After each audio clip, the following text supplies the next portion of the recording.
Chicken ಅವರು ಪಡೆದಂತ ಮೊದಲನೇ ಸಂಭಾವನೆ ಎಷ್ಟು ಮತ್ತೆ ಅದನ್ನ ಏನ್ ಮಾಡಿದ್ರಿ 45 ರೂಪಾಯಿ. ಯಾವ್ದ್ರಲ್ಲಿ? ಸಿನಿಮಾ ಅಲ್ಲ? ಸಿನಿಮಾ ನೀವು ಕೆರಿಯರ್ ಸ್ಟಾರ್ಟ್ ಮಾಡಿದಾಗಲೂ ನೀವು ಸಿನಿಮಾದಲ್ಲಿ ಟೋಟಲ್ ಮೂವಿ ಕಿರಾತಕದು 15,000 ರೂಪಾಯಿ. ಏನ್ ಮಾಡೋದನ್ನು ಸಾಲಗಳು ಮಾಡ್ಕೊಂಡಿದ್ವಿ, ಎಲ್ಲ ತೀರ್ಸ್ಕೊಂಡಿದ್ವಿ. ಒಂದ್ ಸ್ವಲ್ಪ ಆಳ್ ಬಿದ್ದೋಗ್ಬಿಟ್ಟಿದ್ವಿ ಆಗ. ತುಂಬಾ ಕ್ರಿಟಿಕ್ಸ್ ಅಂತ ಅಂದ್ರೆ ಅವಮಾನಕ್ಕೆ ಕೆಲವು ಸರಿ ಎಲ್ಲರೂ ಕೂಡ ಒಳಗಾಗಿರ್ತೀವಿ. ಯಾವಾಗ್ಲಾದ್ರೂ ತುಂಬಾ ಅವಮಾನ ಸ್ಟಾರ್ಟಿಂಗ್ ಡೇಸ್ ಸ್ಟ್ರಗ್ಲಿಂಗ್ ಡೇಸ್ ಅಂತ ಹೇಳಿ ಪ್ರತಿಯೊಬ್ಬರದನ್ನು ಕೂಡ ಇರುತ್ತೆ.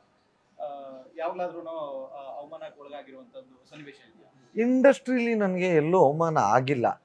ಯಾಕೆಂದ್ರೆ ನಾನು ಯಾರ ಹತ್ರನೂ ಅವಕಾಶ ಕೊಡ್ರಿ ಅಂತ ಹೋಗೇ ಇಲ್ಲ.